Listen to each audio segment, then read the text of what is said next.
Bonjour à tous, mon nom est Olivier Botquin, associé au sein du cabinet ODB, cabinet d'expertise comptable et de conseils fiscaux. Présent en Brabant wallon à Bruxelles et en Brabant flamand, ODB, c'est 70 collaborateurs totalement à votre disposition. Nous avons décidé de présenter la nouvelle loi du 25 décembre 2017 relative à de nombreux changements en matière d'impôt des sociétés. Cette loi va vous affecter de différentes manières. C'est pour ça que nous avons décidé de tourner différentes capsules présentées par les collaborateurs d'ODB qui vont vous expliquer comment vous allez être impacté. Contactez votre gestionnaire de dossier pour voir si ces mesures peuvent impacter votre société. N'oubliez pas, You Manage, We Care. Place maintenant à l'orateur du jour. Bonjour à tous, moi c'est Guillaume Schmitz, je suis juriste et fiscaliste chez ODB.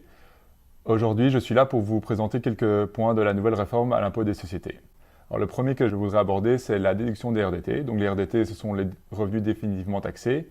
Ça signifie que ce sont des dividendes que vous avez perçus d'une société à laquelle vous êtes lié. Il faut savoir que le législateur a souhaité passer cette déduction à 100%, alors qu'auparavant elle était à 95%.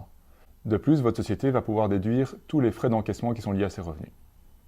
Le second point que je souhaiterais aborder avec vous, c'est la déduction pour capital à risque.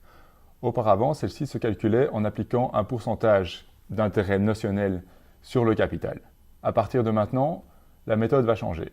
Le législateur a voulu qu'on calcule ce pourcentage sur l'augmentation du capital entre le capital il y a 5 ans et le capital actuel. Sur cette augmentation, on va établir une moyenne et on va appliquer ce pourcentage. Les montants vont être bien moindres qu'auparavant. Par contre, ce qu'on peut vous conseiller, c'est de vous tourner vers la déduction pour investissement. Dans ce cadre-là, on vous conseille de vous tourner vers votre gestionnaire afin d'en discuter et voir si c'est plus avantageux pour vous. Un troisième point que je souhaite aborder, qui n'est pas négligeable, c'est dans l'hypothèse où votre société se verrait imposer ou par une rectification ou par imposition d'office, le législateur ne veut plus que vous puissiez imputer toute une série de déductions auxquelles vous aviez droit auparavant. On parle là par exemple des pertes reportables, des excédents de RDT, des intérêts notionnels. Auparavant, vous pouviez les imputer sur la nouvelle cotisation, de manière à ce que vous ne deviez pas, dans certains cas, payer d'impôts. À partir de maintenant, c'est plus possible. C'est en fait une sorte de pénalité si vous ne remplissez pas bien votre déclaration. Le quatrième et dernier point que je souhaiterais aborder avec vous, c'est la modification du taux à l'impôt des sociétés. Pour l'instant, il est de 33,99%. Le législateur a souhaité le descendre pour qu'on puisse aligner avec beaucoup d'autres pays européens. Ça va se faire en 2 temps. La première phase se situe à partir du 1er janvier 2018 et ce pour 2 ans. Le taux va être de 29%.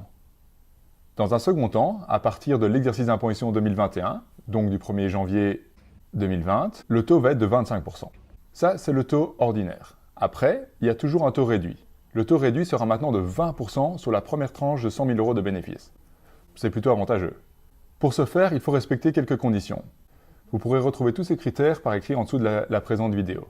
Voilà, c'est la fin de mon exposé. Si vous avez n'importe quelle question à ce sujet ou si vous sentez que vous allez être impacté par ces modifications, je vous invite à contacter votre gestionnaire de dossier. Voilà, c'était Guillaume Schmitz pour ODB, You Manage, We Care.